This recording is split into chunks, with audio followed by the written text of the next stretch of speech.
अब तब चली बका दस भैया हर की अब तब चली बका कि जवन खास हो जाई अब तब चली बका कि जवन खास हो जाई तो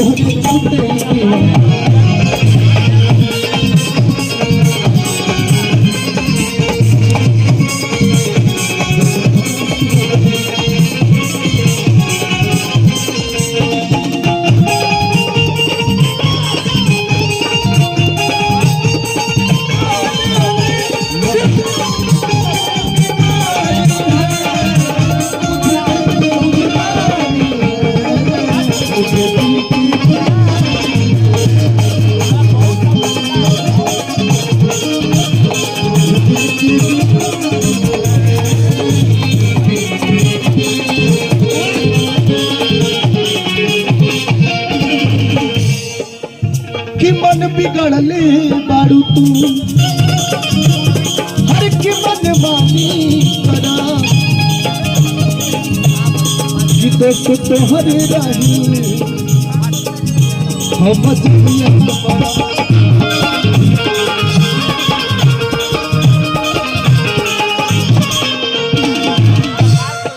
लड़का लड़की से कहा था भैया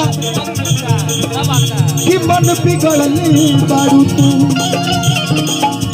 हर की मन मानी करा दोस्त तोहर बाकी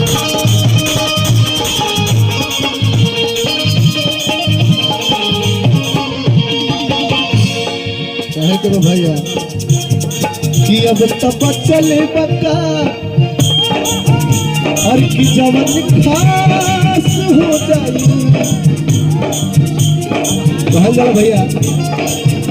कि जरा सी पानी की चाहत में बहुत कुछ छूट जाता है जरा सी पानी की चाहत में बहुत कुछ छूट जाता है नदी का साथ देता हूं तो समंदर रुक जाता है मोहब्बत पढ़ने और लिखने में आसान दिखती है टिकला भाई लेकिन मोहब्बत को निभाने में अच्छो अच्छो की पसीना छूट जाता है कि अब तब चले बका हर की जवन खास हो जाई तोहरे चलते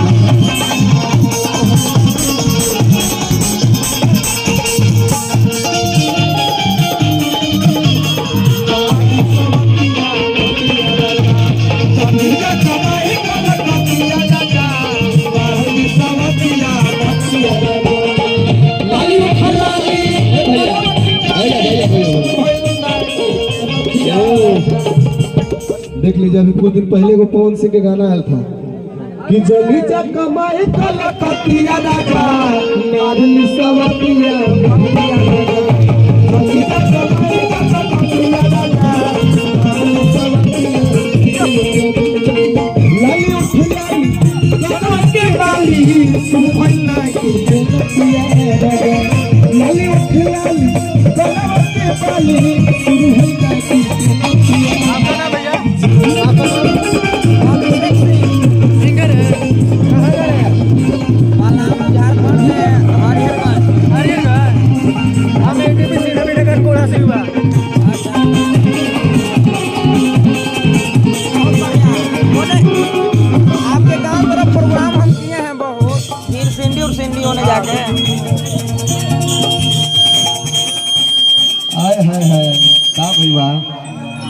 का साड़ो भाई तू यही करबा माइक बंद करके रखियो भैया हर की चेहरा सुनर होके ता छुपावला जला कि अपना आशिक के से रुआवला जला देखो देखो भाई आशीर्वाद दे तनी ले लो ना एकरा दे दो भाई ललचावे के ना चाहिए एगो लड़का एगो लड़की से प्रेम पे मोहब्बत करता भैया लड़कवा लड़किया के देख के पगलाइल बा एक बार जब लड़किया से मिललो से तो बड़े भाव से लड़कवा कहता बैठ जा कुछ नहीं करेगी, खाली भाव दे ठीक बा। हर की चेहरा सुनर होखेता, हर कुछ पावल जाला, कि अपना आशिक के ऐसे गिरवावल जाला, कि नजरिया न सबके हर पसंद करना, चाहे वाला के ऐसे रोआवल जाला। लड़कवा लड़किया से मिलल बा भैया, हम चाहेंगे कि थोड़ा सा आप लोग बैठ जाइए, मंच पे ज्यादा लोग नहीं आइए। लड़कवा लड़किया से मिलल बा, बड़ी भाव से कहत भैया कि देदा हर की देदा, हर की देदा हो कि दिल जवान, कि तुहसे मांगी ला प्यारे हर की निशानी में,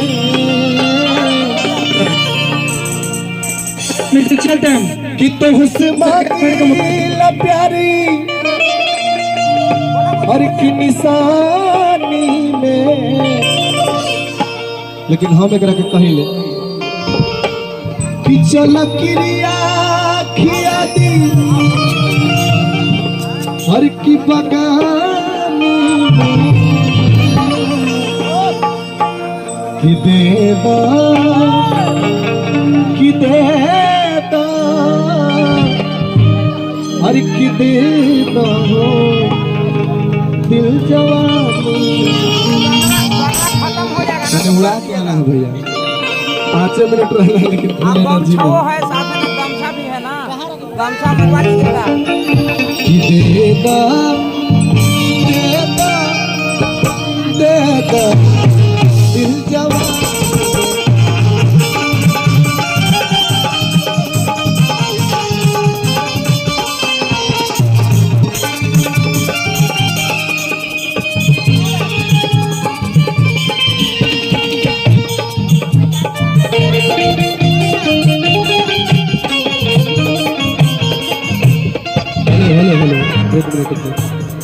भैया हेलो, भोला भैया आप आइए। हेलो भोला जी, आप आने का स्टेज पर कष्ट करेंगे, हमारे कलाकारों को सम्मानित कष्ट। हाँ हाँ सम्मानित कर दो भैया, सम्मानित कर दो, ओकरा बादे प्रोग्राम चली।